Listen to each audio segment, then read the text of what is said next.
est avec nous. Bonsoir Alex. J'espère que vous allez bien. Visiblement, oui, sous ce beau petit soleil. Est-ce que vous pouvez vous aussi nous dire un peu, avec plus de précision, où est-ce que vous vous trouvez?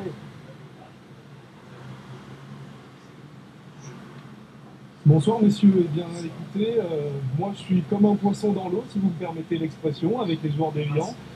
Ici nous sommes au pied du Mont Blanc. C'est un endroit habituel pour les joueurs d'Évian puisque c'est déjà la 5e année consécutive qu'ils viennent ici.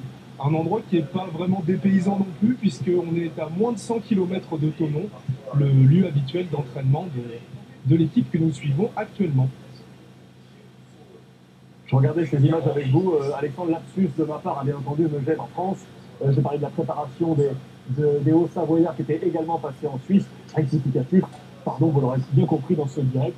Je ne vais pas faire affront à tous les géographes et autres, me gêne en France. Bien entendu, préparation pour les Vians, Thonon, Gaillard. Du coup, Alexandre, vous qui étiez avec les Hauts-Savoyards depuis maintenant 2-3 jours, est-ce qu'on peut faire le point sur cette préparation depuis le week-end, vendredi, samedi, dimanche et aujourd'hui?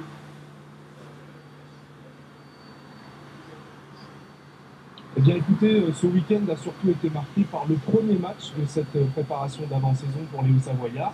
C'était face à Nantes, ici même, à Megève, et ça s'est soldé par une première victoire, 1-0, un but signé Baouya.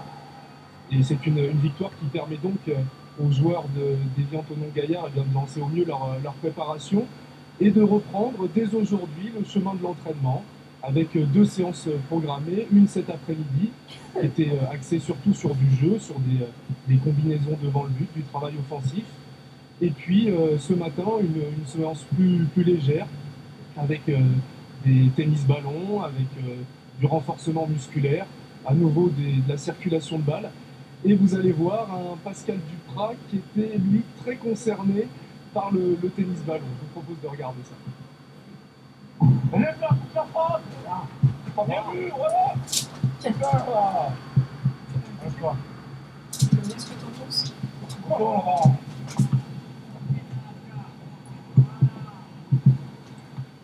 Voilà, on peut frapper. Ça va? Voilà. Ok. Non, parce que demain, j'aime ça.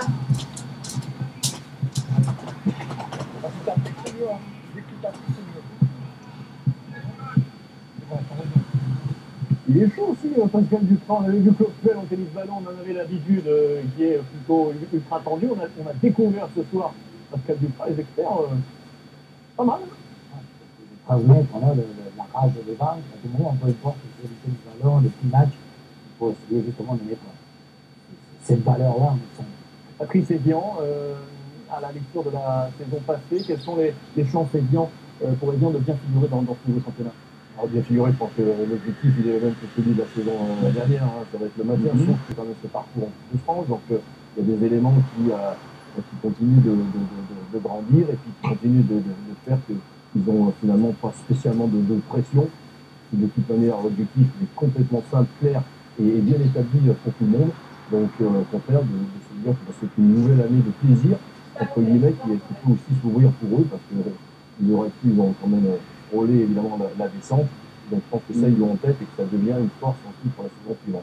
Même si c'est toujours la deuxième année qui est la plus difficile à gérer. Alexandre Carré sur place. Alex, justement, pour souligner les propos de Patrice, pour éviter d'être à la lutte pour cette bataille pour le maintien la saison prochaine, est-ce qu'on peut faire le point sur le mercato des Hauts-Savoyards, s'il vous plaît? Eh bien, tout d'abord, je voudrais lancer un avis de recherche, puisque si vous avez des nouvelles de l'attaquant tunisien Saber Khlifa, merci de nous adresser des nouvelles de lui, parce qu'ici, personne ne sait où il est, ni les dirigeants, ni les joueurs, ni ses agents. Ça fait déjà une semaine que ça dure, autant vous dire que ça commence sérieusement à énerver les dirigeants au Savoyard, puisque c'est déjà la 5e fois que le joueur tunisien disparaît sans donner de nouvelles. Et je peux vous dire que ça a refroidi les quelques clubs français qui étaient intéressés par le joueur. Pour ceux qui étaient présents, on a noté la présence des 2 Sud-Américains, Escobar et Bertolio, qui vont être prêtés normalement par le Dynamo Kiev.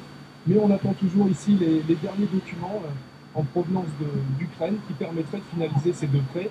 En tout cas, ce que je peux vous dire, c'est que le jeune Bertolio, le milieu offensif argentin, a vraiment brillé au cours de la séance de cet après-midi. et c'est déjà de bon augure pour la suite. Autre joueur qui a brillé, une nouvelle tête également, c'est l'ancien Limois Nicolas Bénézé, qui a été élu meilleur joueur de Ligue 2 la saison passée. Il a choisi Evian pour poursuivre sa progression. On lui a demandé pourquoi. Écoutez sa réponse.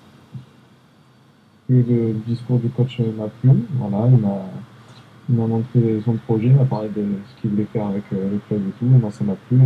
J'aime un peu des personnes qui sont franches. Donc, j'ai bien aimé le discours du coach. Voilà, il m'a dit qu'il y avait un bon groupe, chose qui est vrai.